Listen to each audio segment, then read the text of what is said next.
Oh, hello guys, did not see you there. I wanted to talk to you about a subject that is very near and dear to my heart. Stealing intellectual property, and why you should not care about it. So let's go to where it all started. Don't ever fucking talk about my mom, you fucking asshole. I'll knock you out. What?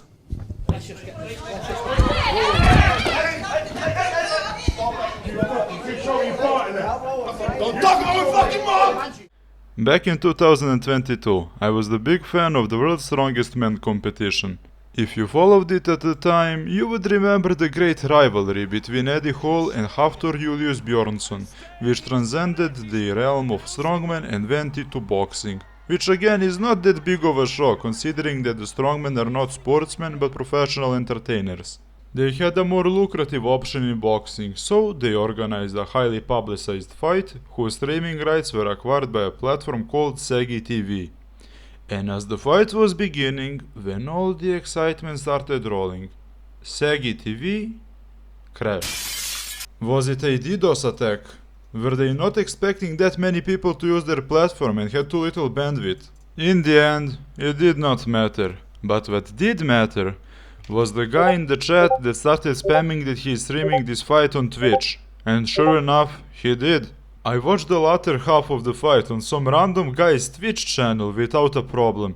And after the fight was over, the winner was declared. I finally thought to myself, no way some random guy streaming an exclusive fight was fucking legal. And if Twitch wanted to close it, they would've. I remember streams being closed for reading the wrong name in the chat. But that remained buried in my head, and not something I thought of until I started making tutorial videos on YouTube and had some of them removed for showing people how to acquire software illegally, and thought to myself, why is there such a large dichotomy between two of the most popular video platforms? Why do people get their videos removed and demonetized easily on YouTube, while Twitch was de facto showing their content creators how to avoid getting copyright strikes? And sure enough, if you search the topic, you will get many tutorials and guides telling you how to avoid getting copyright strikes on Twitch. And it all comes down to who owns the platforms and what are their monetization strategies.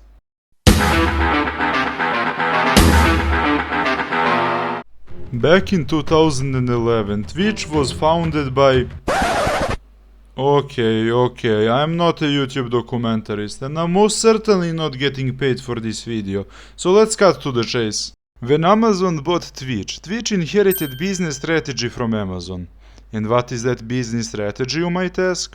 Well, basically making huge restrictions on the sellers to dictate their prices and controlling people working and collaborating with them as much as possible, but in return giving consumers excellent prices and service at the cost of people in between. Go faster, VG, I am on a losing streak and a dildo chair is just what I need to improve my Sona game sense. But how does this business strategy translate from Amazon to Twitch? Well, since Twitch is a video platform instead of a delivery company, manufacturers, factory workers, drivers and so on are replaced by advertisers and to a lesser degree their streamers. Twitch does not care too much about offending them since the audience on Twitch is primarily teenage boys interested in gaming and the other stuff. So, Twitch as a platform has a homogeneous audience, making advertising straightforward. Twitch does not care too much about making life more difficult for people working for them, because they have monopoly on their market. And if advertisers want to go somewhere else, where they gonna go? To Kick? Yeah, good luck, buddy. But the people that Twitch really does not care about are people not working with them. Which would be banking advertisements, car advertisements, home good advertisements, healthcare services advertisements, sports advertising. Yeah, nigga, good luck, you're on PC 12 hours a day, no way you care about sports.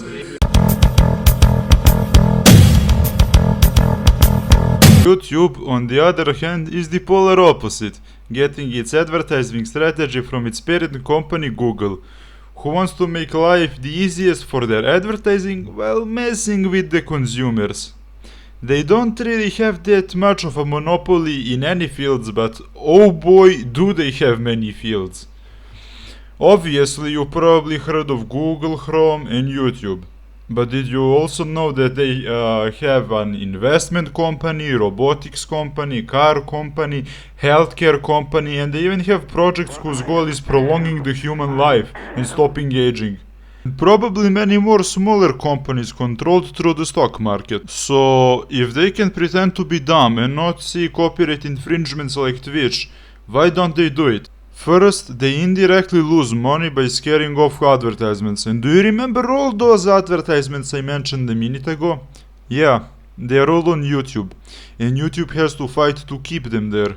Why would a company spend money to advertise on YouTube when YouTube has too wide of an audience and it's not properly moderated for copyright infringements?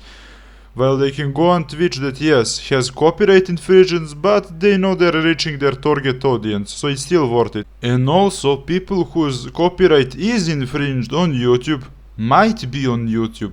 Take for example music producers. Many people, including me, use YouTube as a platform for listening to music.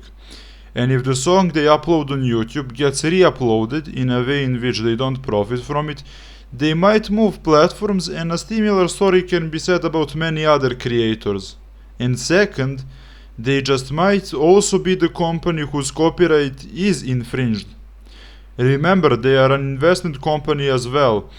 There is no boolean yes this is Google and no this is not Google. Instead, to determine if something is Google, we have to use a fuzzy domain, which is basically, is this Google enough to be considered Google? And when I say some company to be partially considered Google, it has to be influenced by Google to some extent, either through stock market or it being Google captive subsidiary in some degree.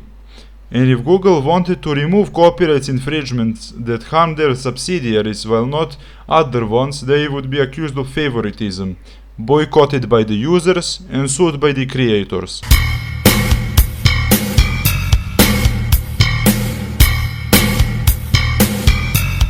In conclusion, Amazon focuses on having monopoly in few areas and giving their users as much of a leeway as possible, while Google tries to be present in many areas, favoring advertisers and creators. It is crucial to note that there is no good and bad company. They all have huge PR teams, economists, mathematicians, and so on, calculating their best stance and face they want to show in order to make the biggest amount of money. I hope you learned something or at least were entertained. Thank you for watching and see you next time.